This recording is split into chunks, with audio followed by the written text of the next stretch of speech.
Has anyone ever asked you if you were a foodie? Or maybe you've heard the term sweet tooth, but you weren't really sure about what it means. Well, in this lesson, I'm going to explain both terms and show you how to use them.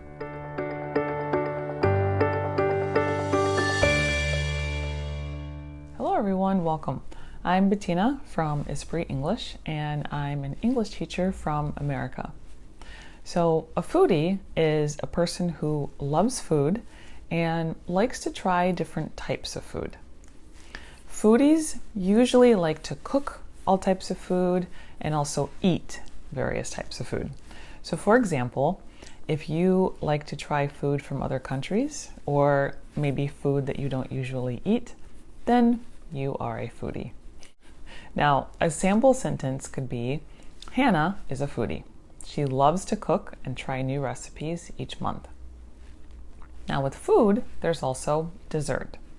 Dessert is a sweet food that you usually eat after dinner.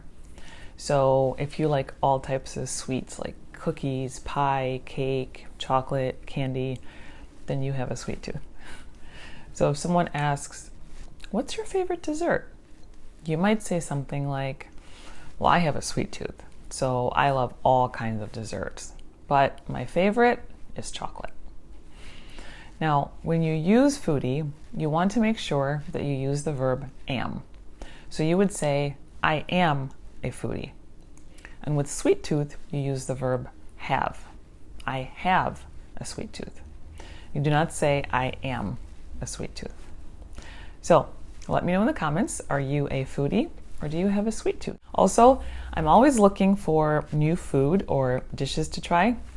So if you have any sweets or any food from your country that you can recommend, please let me know. I would love to try some of your suggestions and see how they turn out. So thank you so much for being here. I will see you next time.